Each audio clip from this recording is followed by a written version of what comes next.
Alright, so today is Saturday and I am getting a bunch of stuff off of my needle list and I'm doing slow motion multitasking.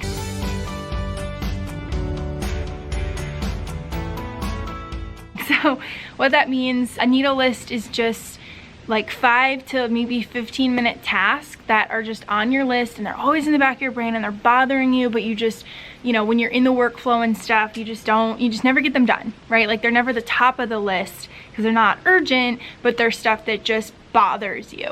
And so I'm getting a bunch of that done, which for me is like emails and, you know, different stuff like that, messages, getting some work stuff done. So we're really focusing in on that, which I think is really good. And then slow motion multitasking, I've talked about this before, is basically you're just whatever you're in the mood in to get done, you work on that.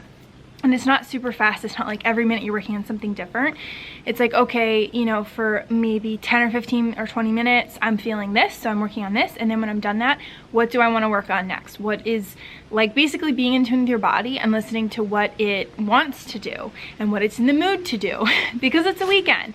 And I don't want to work, but I do want to get some stuff done because I'm still really hyper from this week and I'm in this adrenaline state from helping my mom with her surgery and stuff, and so that's still my focus. So like when, you know, I'm on call to help my mom in any way that I can, and I'm getting her like tea and I'm getting her food and I'm getting her like a neck warmer because her neck was hurting, so I like heated that up for her. So I'm just, you know, any way that I can helping her out. And then for myself, I just want to enjoy being outside. Oh, a leaf fell. I want to enjoy being outside and whatever I'm in the mood for in that moment, I want to do. So that has been so much fun and that is the focus for today. So we're gonna do it. It is just so gorgeous outside today. Down here we have a red tree, absolutely beautiful. And over here, look at that. We have kind of orange right here. We have really bright yellow, another yellow over here. I mean, it is just a stunning fall day. And then over here is just pine trees. Birds. So I am sitting out here. I have a bunch of books. I'm really into meditations again. I've never fully read this book, so I'm going kind of from cover to cover. You know, I have the Lifelines book that I'm finishing up. I have some homework I need to do in my leadership textbook. I just have a lot of activities that I could do today. Sorry, I know you're shaking. You're on a table that moves when I move stuff on the table. So it's a beautiful day. I'm so grateful to be outside here and to be enjoying that as much as I possibly can. It's gonna rain the next 2 days. Ugh. So yeah, just out here soaking up the sun. So I'm reading from my Self-Reliant Entrepreneur book. It's basically 366 daily meditations to feed your soul and grow your business. Same as a daily stoic, but this is just for entrepreneurship. And I love this quote. That afternoon, nothing new came to Thea. No enlightenment, no inspiration. She merely came in a full possession of things she'd been refining and perfecting for so long. And that's Willa Cather's Song of the Lark. And then they go on to say, they always have this kind of quote from like a book, and then they kind of riff on that. Some days you get to create something anew. Some days your job is to take full possession of things you've been refining and perfecting for so long.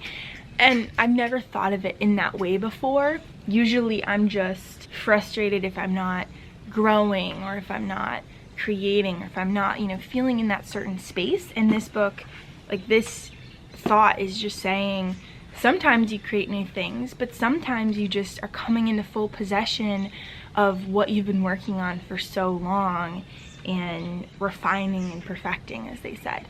And that is such a cool thought. And so I wanted to share it because I think in today's world of like that hustle culture and that constantly going and grinding, if you're not constantly creating, there's a pressure on you to do that. And in this, it's saying sometimes you just are coming into yourself and coming into the things you've learned and the tools you've acquired and the skills that you have been working on, and that is a beautiful thing. So I just wanted to share that because that really stuck out to me today. All right, this is like reading reflection time with Sierra. I'm diving into some meditations now, and I really like this thought. This is in book 4, Meditations 23. Whatever time you choose is the right time. Not late, not early. And that's such a, like, amor fati, like love, fate, whatever time universe it happens in, that's what was supposed to happen, and you should embrace that and not fight against that and just give in, because, you know, if you flow with the water instead of fighting against it, you're gonna get a lot further, right? And so that was just, that one stuck out to me. You know, whatever time it happens in, that's the right time, and, you know, give in to that. And I think that's a beautiful thing. So there you go. Reading reflection time with Sierra. Maybe this will be like a new segment. There is another one, same book, 424. If you seek tranquility, do less, or more accurately, do what's essential. He goes on to say to do less better, because most of what we say and do is not essential. If you can eliminate it, you'll have more time and more tranquility. Ask yourself at every moment, is this necessary? And I think that's something that I'm really coming into this year, is focusing on the things that I actually want to do in life, to do less so that I can do those things better, or I can have more peaceful time, I can have more reflection time, I can have more creative time, because for a long time I wasn't allowing myself the space for creative time, for reflection, for healing, for rest, for rejuvenation, all of that, right? And so I think this really reminds us, like, if you want peace, and in today's world, like, we're all just like, go, go, go, busy is beautiful, right, to a lot of people, and busy is just that, it's busy. People say, like, busy is a blessing, and if you're doing all the things you want to do, and if that's the life you want, great.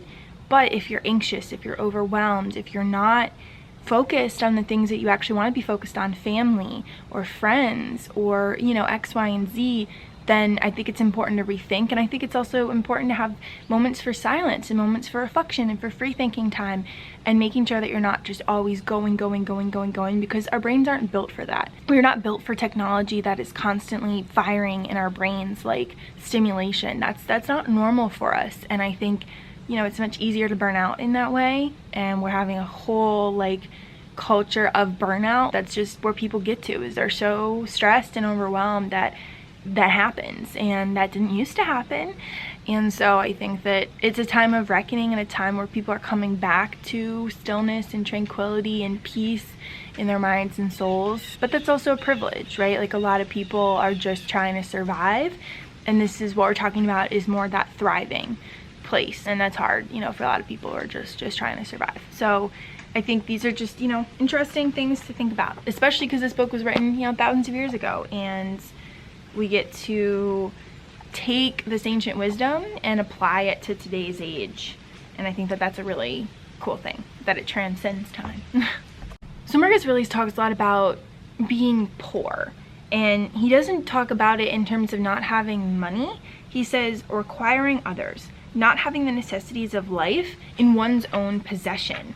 And I think that that is something that he talks about a lot, and that the Stoics talk about a lot, is, you know, obviously there's a difference if you can't afford food or clean water, or, you know, don't have the basic necessities of life. But beyond that, our culture is overconsumption. It is focused on having all of these things that aren't necessary, that don't necessarily bring us more joy. In fact, some of them are stressful. There's a tax for everything, right?